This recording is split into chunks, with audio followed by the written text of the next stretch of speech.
Today in Granny's kitchen, we're going to be making haggis and black pudding bonbons. For the bonbons, what I'm using is Stornoway black pudding. I do like Stornoway black pudding, and I've got about 300 grams of black pudding, which roughly is 8 slices. So I'm just going to pop that in the bowl, and I'll mix all these things up in a moment.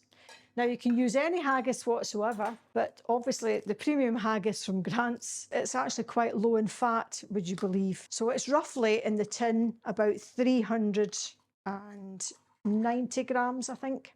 So I'm going to add that tin to the Stornoway black pudding.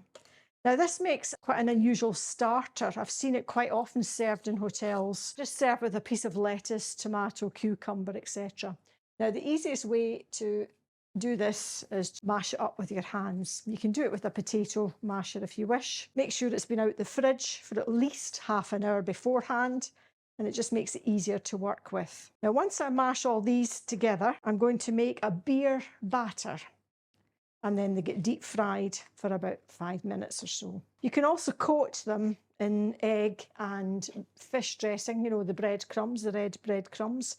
But today I'm going to be using just self-raising flour, 2 cups of it, and about half a pint of beer. So it takes a little while just to blend the two things in together. But as you can see, the mixture is coming together quite well.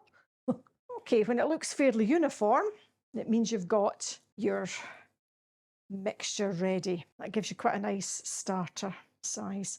Normally the starter size, if you were using this in place of soup at a Scottish burn supper, you would probably just serve 3 of those on the bed of lettuce, and that's basically how we'll present them just in a moment. So you carry on doing that with your mixture. You don't want them to be too big. It would be far too filling, I think, as a starter. Right, so I've got half a dozen there. That will do just for the moment. I've already got half a pint of beer. Any beer, any cheap beer will do. I'm not recommending any particular beer. And I'm going to have 300 grams of self-raising flour, which I've already measured. I'll probably whip that up in this bowl. There's also a bit more.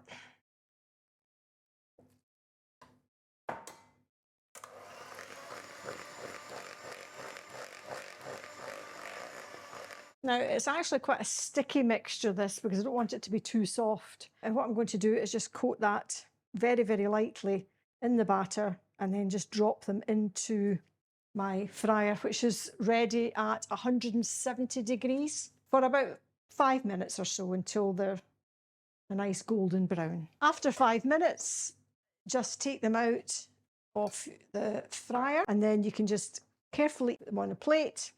There's probably not a lot of oil on these actually. I think the size they are, you probably would get away with just serving 2 of those as a starter.